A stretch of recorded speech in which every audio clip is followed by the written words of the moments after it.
നമ്മൾ ജീവിതത്തില് ഒന്നും പ്രതീക്ഷിച്ച ഒരു കാര്യം ചെയ്യരുത്. നമ്മളിപ്പം പ്രതീക്ഷിച്ച് പലതും ചെയ്യുമ്പോഴാണ് അത് കിട്ടാതെ വരുമ്പോൾ നമുക്ക് എന്താണ് ദുഃഖമാകുന്നത്. നമ്മൾ ചെയ്യുക, നമുക്ക് ചെയ്യാൻ കഴിവിന്റെ പരമാവധി ചെയ്യുക. കിട്ടിയില്ല എന്നെ പ്രശ്നം.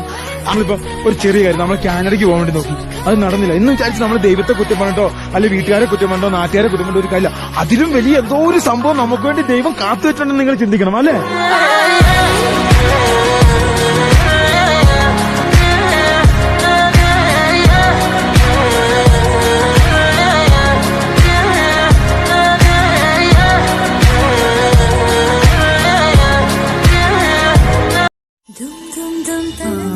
എല്ലാ കുറവിനെയും നിറവാക്കി മാറ്റിയ ആൺകുട്ടി, അവനാണ് ഈ സൂരജ്.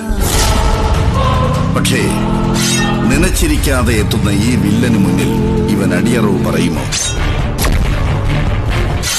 ഈ അമ്മയുടെ നിറവാണ് ഇവൻ, ഈ ഭാര്യയുടെ ആത്മവിശ്വാസമാണിവൻ, ഈ കുടുംബത്തിന്റെ അത്താണിയാണിവൻ. കളി ഇനി വിധിയോടാണ്, ജയിക്കാൻ വേണ്ടി മാത്രം കളിക്കുന്ന കളി. പരസ്പരം തിങ്കൾ മുതൽ ശനി വരെ രാത്രി 8 മണിക്ക് ഏഷ്യാനെറ്റിലും പിന്നെ എപ്പോഴും ഹോട്ട്സ്റ്റാർ.